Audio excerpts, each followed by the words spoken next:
curious, you spoke about your beginnings and sort of playing by ear and learning to read music later on. Yeah. And getting price for that as far as maybe sight reading later on. But have you found any benefits from engaging first with the listening Sure. and the recordings, and how might you incorporate that in your teaching for students? It's a very good question. First of all, the sight reading, I caught up with the deficit in my teaching years, because I started my professorship very young, at the age of 29 in Michigan. And I found myself teaching students, and sometimes I had to sight read some of the scores that, just to show a passage here and there or to correct this and that. And it became more intense once I moved to Seoul National University. The repertoire became very demanding. Some of it I didn't play, but I knew it by ear. But then now I'm having to sight read to demonstrate, and that really helped a lot.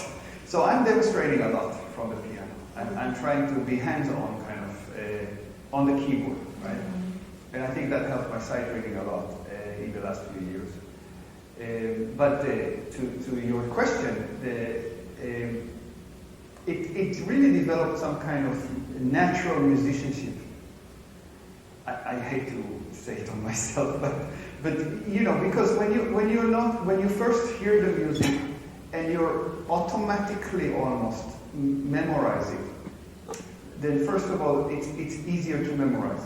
To learn by memory. Once you have the score, it's easier to learn by memory. If you go past the barrier of the sight reading, then your fingers kind of find their way and you know what's about to come. And the second thing, which is even more important than the first, I think, is the natural, how should I say, the natural musical way to phrase, to shape, to build a structure, because it's all coming from here and not from here. It's all quite intuitive to me. And I think that comes from just listening first and trying to play what I heard, rather than reading and hear and just going through the digital aspect of deciphering the music. I'm sorry if I'm saying digital, but you know what I mean. It's the technical aspect.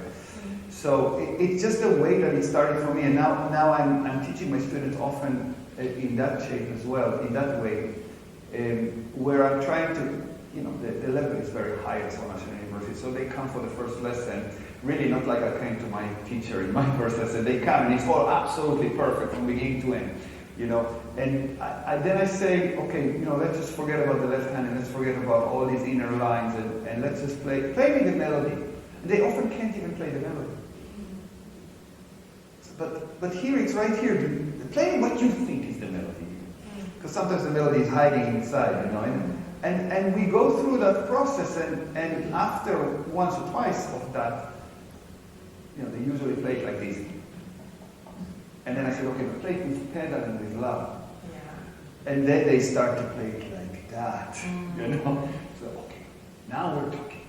This is music. Now try to add all the rest of the things like that. So I'm stripping it out and trying to discover just a very bare musicianship.